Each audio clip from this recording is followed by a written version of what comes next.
Hey everyone, it's Jessen James again, and in this video I'm going to teach you 4 KPIs, key performance indicators to track that will explode your sales. Now look, why should you listen to me? My name is Jessen James. As a former psychiatric nurse, I've had the pleasure of training thousands of entrepreneurs all across the world in sales to help them sell without selling using my invisible sales method. I use my background in psychology and psychiatry to help you sell effortlessly by tapping into human behavior so that you get to the outcome you're looking for without the client thinking that you've pushed them into the sale. All right. Look, I personally generated over 22 million in personal sales using these methods. My clients have gone on to generate over 200 million using this stuff. So I hope you get some value from this video. So let's get stuck into it. Now, KPIs, key performance indicators. Now, there are so many of these in the sales world. And sometimes I see salespeople drowned in spreadsheets of information, or sales leaders giving their team loads of different complicated targets. And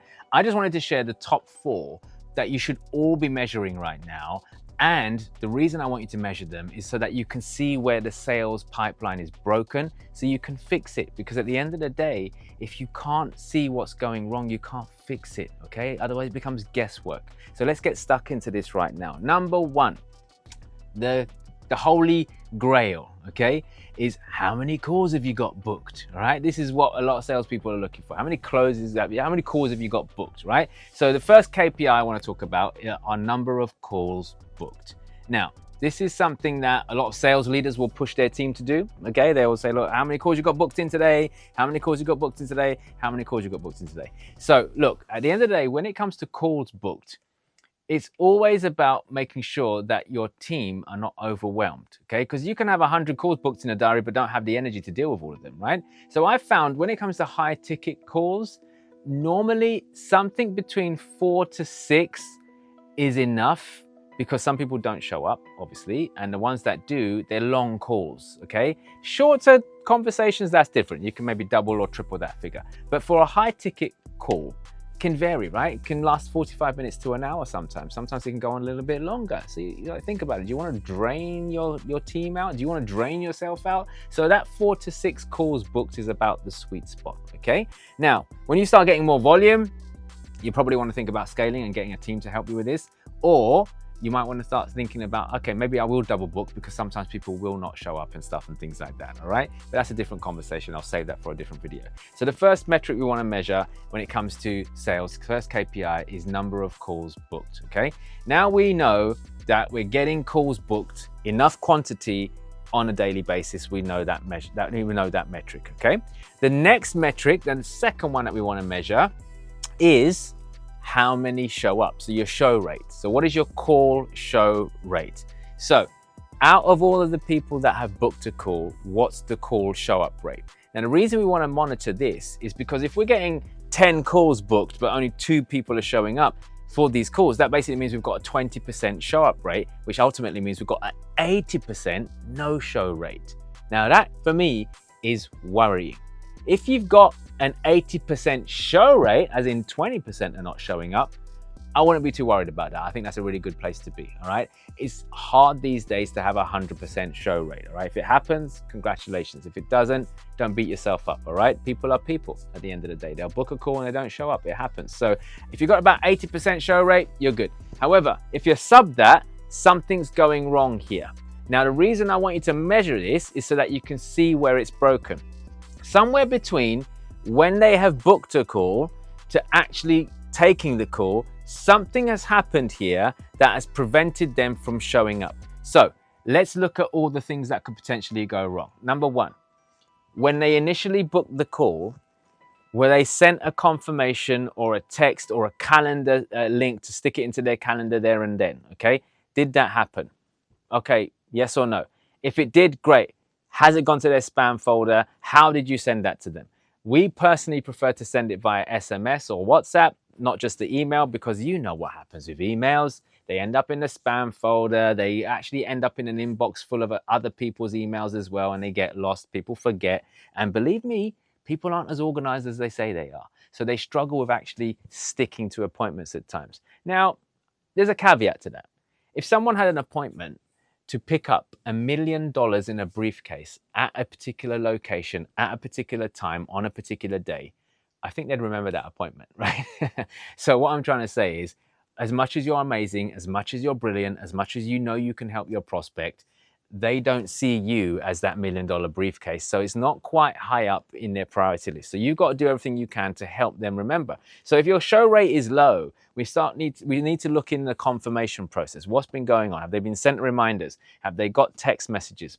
Have they got emails? Okay. Now, we personally in our organization, we do it in 3 ways. We send an email, we send a text or a WhatsApp, and we also get our team to ring out to confirm that the call is actually going to take place. Okay. We also send reminders on the day. We also send Zoom links straight to the prospect's phone so they haven't got to look anywhere. We make everything as seamless and as easy as possible to increase our show rate, because we realized when we weren't doing this stuff, guess what? Our show rate was going down. Okay. Now, there are other variables that might affect your show rate, not just the reminders. Were they the right person in the first place? This happens a lot too. So sometimes you're speaking to a prospect who actually isn't the right prospect. They're not the right quality, but they were booked onto a call anyway. So for example, if there's someone who's not really serious about moving forwards, they're not committed, they're just looking around at the moment. They're not really interested. They're just, looking around. Then you might want to reconsider whether you even book them in, because the chances are they might not show up because it's not important to them, right? If there's someone who has character traits of that person who just, says yes but never finishes what they start, or doesn't commit to their agreements, doesn't honor their agreements, then why would you want to get them on a call? Okay, so there are other variables, but most of the time it's also to do with your confirmation sequence and whether the client even got the reminder or the link to turn up. So if your show rate is low, then you know to fix that problem, okay? In between the call being booked and the call taking place, something's gone wrong. Figure it out, fix it, and then monitor that second KPI again, which is your show rate, okay? So we've got 2 already, right? We've got your how many calls booked and how many showed up, okay? The next KPI that we want to measure is out of the people who showed up, what's your offer rate? This is the 3rd KPI. What's your offer rate? Now, what is an offer rate? An offer rate is the percentage of people that you actually make an offer to on your call. Now, you might be thinking, but Jess, hang on a sec. Aren't you supposed to offer everyone on the call? Shouldn't you be offering everybody? No, you shouldn't. Why? Because you should not be selling to everyone who's got a pulse and a checkbook. For example, if someone ends up on a call with me on my team and they don't have a product to sell, they're just starting out in sales, they've never invested in themselves before, they're not committed to actually getting great at this stuff, then we won't even offer them to work with me. I can't help you, and I don't want to help you, because I do my best to work with people who are already winning and help them win more. So that basically means if you're already a sales professional, if you're already a sales leader, if you're already a closer, if you're already a business owner selling your own products or services or managing a sales team, if you're already doing this stuff and you're already trading and you've already got deals under your belt, I want to help you get great. That's it, okay? If you're not those things, I don't want to work with you. I can't work with you.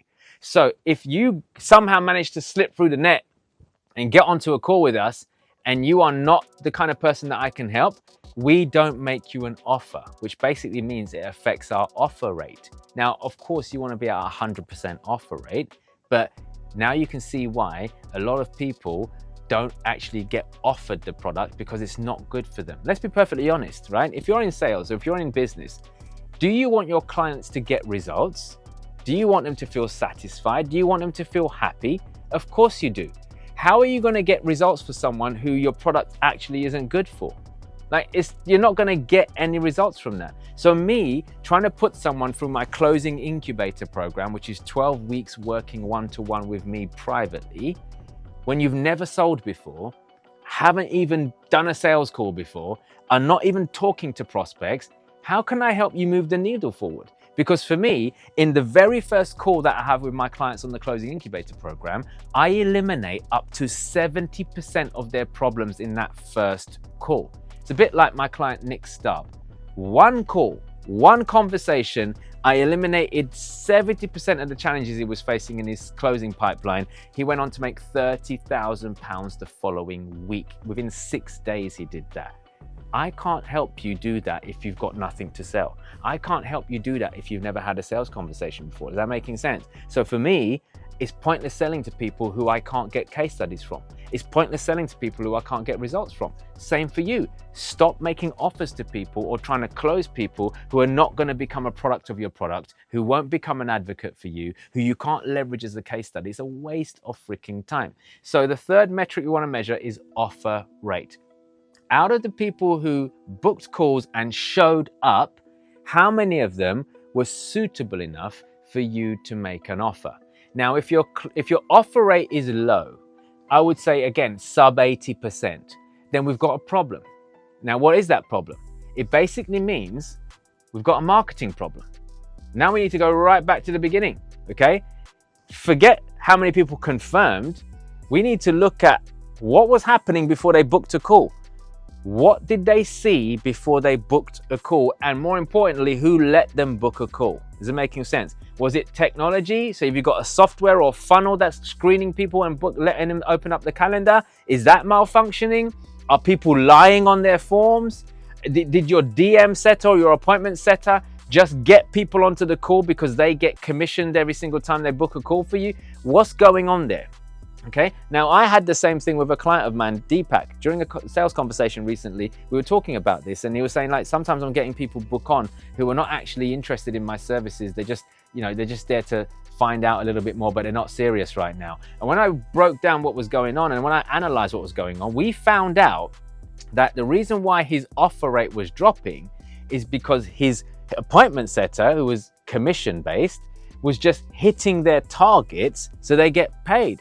So they were booking every Tom, Dick and Harry in for a call because they got paid on that. So we fixed that by eliminating that problem, right? So the point is, if your offer rate is low, we need to go right back to the beginning and figure out, okay, what's going on here? Why has that person even jumped on a call in the first place? What allowed them to jump on a call? And then we fix that. Is it the call process? Is it the booking process that's the problem? Is it your message? Sometimes we need to go right to top of funnel. What's your marketing message? Is your marketing message giving off the wrong vibe? Is it telling people who are, I don't know, in my case, is it telling startups that I work with startups? It shouldn't be. If it is, if there's any of my content that's going out that's making people feel that I work with rookies or startups, then we need to change that. We've got to change that. Does it make sense? So now we can go back to the marketing department and go, right, guys, we're getting the wrong types of people onto the calls because our offer rate has dropped. Is that making sense? Okay. So far we've got 3. Give it a 4th one in a second. So far we've got 3. We've got number of calls booked. That's one KPI. We've got number of people who show up. So show rate, that's the second KPI. And then we've got offer rate, which is the 3rd KPI. Okay, very important that you measure all 3 of these so that we know where to fix it. Then lastly, we have the best one, which is what everybody loves to measure, and that is our close rate. What is the close rate? This is the number of people who showed up to a call. Let's go back. This is the number of people who booked a call, showed up, and were suitable enough to make an offer. Out of those people, how many did you close? How many did you close? Okay. And this is where, if you want accurate close rates, this is why my clients get up to 80% close rate. It's because we're actually measuring close rates accurately. Most people are going, how many people booked a call and how many people did you close? It's not an accurate description of how many you've closed because it's the wrong percentage. Not everyone who books a call shows up, right? And not everyone who shows up is the right offer, gets the offer, so the offer rate drops, okay? So your close rate is skewed. You should be measuring your close rate on number of people who booked a call, number of people who actually showed up, and the number of people who were suitable to be made an offer. So out of 10 people that were on a call, if only 8 of them were suitable to make an offer, your close rate is how many of those 8 did you close? Is that making sense? So if you closed 4 of them, your close rate's 50%. Is it making sense? So my point is, you need to be measuring your close rate better. This is why, look, I guess it's a psychological thing, because sometimes you've got like 20 calls booked and you only closed 1 and you're like, man, my close rate sucks. It's like crap, it's horrible. Like, you're beating yourself up. Go back and go, right, out of those 20 people, who were actually suitable? Who showed up? Who was suitable enough to make an offer? Be honest with yourself, because most of them probably weren't, right? That's why you didn't close them. So don't be so hard on yourself, right? So close rate should be around 80% in my opinion, if it's measured correctly, okay? Providing you've done all these things. Now, if your close rate is low, for example, number of calls booked, we measured that, we're getting a healthy volume of calls booked. We've got a really good show rate. We've got like an 80% show rate, which is fantastic. We've got an 80% offer rate. Beautiful. That basically means we're speaking to the right people, but we've only got a 20% close rate. Now we've got a problem. Now you can diagnose where it's broken in the link. Now we can see, actually, we need to work on closing better, because the number of calls booked are fine. The number of show-ups are good. The people being made an offer to are good, which basically means they are the right lead. So no more blaming your leads. Can't blame the lead, okay? They're good. They were made an offer. That means they're a good lead. Why haven't I closed them? That's on me. Now I can work on my closing skills. Now I can get training on that. I can get mentorship on that. I know what to work on. Is this making sense, okay? So if you don't measure these 4 key things in sales, then you are literally steering the ship blind, all right? You don't know where it's broken, you don't know how to fix it, and you don't know where to go to make it better. And this is what I'm trying to say. In sales, it's about keeping it simple, guys. Yeah, of course you can have loads of different metrics and loads of things that you measure, like revenue per call, and I get all of that, and it's important too. But when it comes to sales, just keep it simple. How many people have booked a call? How many people showed up? How many people were suitable to make an offer, and how many did you close? If you can measure those 4 metrics, I promise you, you'll have your finger on the pulse and you'll be able to fix your problem in a heartbeat. Now, anyone who knows me will know that I hate spreadsheets. Like, Jessen hates spreadsheets. I cannot stand spreadsheets. I just want top line, simple information. I designed these 4 key things to help me, and I know it's going to help you, because it definitely helps my clients too. Just keep it simple. How many calls are booked? How many are showing up? What's your offer rate? What's your close rate? Do that on repeat. Get the data. Once you've got the data, you can go and analyze it, right? So look, if you've got no data, I want you to start from today.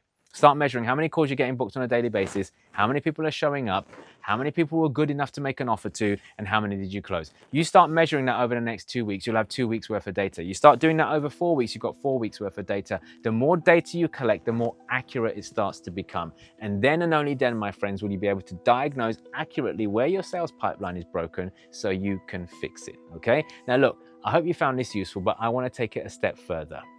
If you enjoyed what I've just taught you, that is just a fraction of what I can help you with. Because at the end of the day, the technical stuff, I think, is great. The application of it is completely different. It's got everything to do with what's going on in your head right now. And in my Closing Incubator program, I help business owners, entrepreneurs, sales professionals, and sales reps just like you to overcome whatever challenges they're going through in their own mind, and also overcome the challenges that happens when they're dealing with prospects. Because at the end of the day, 90% of selling is psychology, only 10% of it is technique. The technique stuff you can learn, which I'll happily teach you. The psychology-based stuff, no one in the world is teaching what I'm teaching, especially as an ex-psychiatric nurse. I take all of my knowledge in dealing with psychiatric patients, which wasn't easy, into dealing with people who want to buy your products or services. And in my Closing Incubator program, over 12 weeks, I hold your hand personally so that I can guide you through this process. We don't just give you lessons. I don't just give you lessons to go and study at home. I give you live coaching. You've also got one-to-ones with me. You've got a live assessment with me as well, so we can role play and assess where you're at and what you need to do better. We have 36 group coaching calls as well for you in the 12-week program.